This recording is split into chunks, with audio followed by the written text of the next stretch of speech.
सुदामे आहेत त्यांचा तुम्ही व्हिडिओ बघितला असेल. त्या व्हिडिओमध्ये त्यांनी दाखवलेलं आहे की एका मुस्लिमाकडून मूर्ती बनवते आणि तो व्हिडिओ केला आहे.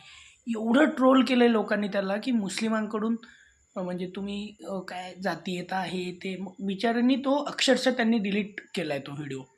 मला काय म्हणायचं आहे, जातीयता असावी का, कट्टरता असावी का? जर असावी तर एवढी असावी, ती एवढी असावी की एखाद्या ख्रिश्चनांनी जर कम्प्युटर बनवलेला असेल तर तो कम्प्युटर मी हिंदू म्हणून वापरणार तर नाहीच. म्हणजे ती टेक्नॉलॉजीसुद्धा मी पाहणार नाही. मी माझी स्वतःची टेक्नॉलॉजी डेव्हलप करेल. मी हिंदू आहे तर ख्रिश्चनांनी बनवलेला मोबाईल वापरणार नाही. मी माझी टेक्नॉलॉजी, माझा मोबाईल तयार करेल. एखाद्या जापानमधून बुद्धिस्टांकडून एखादी टेक्नॉलॉजी तयार केलेली असेल तर ती टेक्नॉलॉजीसुद्धा मला नको आहे आणि ते उपकरणसुद्धा नको आहे. मी स्वतः डेव्हलप करेन आणि मी सुद्धा जर एखाद्या जे मुस्लिम देश आहे तिथून आलेलं पेट्रोल डिझेल मला काहीच नको आहे. मला माझ्या देशाची टेक्नॉलॉजी हवी जी हिंदूंनी तयार केली, माझ्या धर्माने तयार केलेली टेक्नॉलॉजी. एवढी कट्टरता असावी.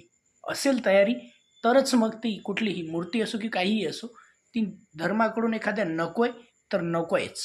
मग स्वीकारायचं आहे. पेट्रोल घेतो आणि त्या देशाकडून पेट्रोल घेतोय आणि मूर्ती नको आहे. ही कुठली कट्टरता? कट्टरता आहे तर कट्टरताच हवी 100%. नसेल तर मग सगळंच चालेल. असं असायला हवे.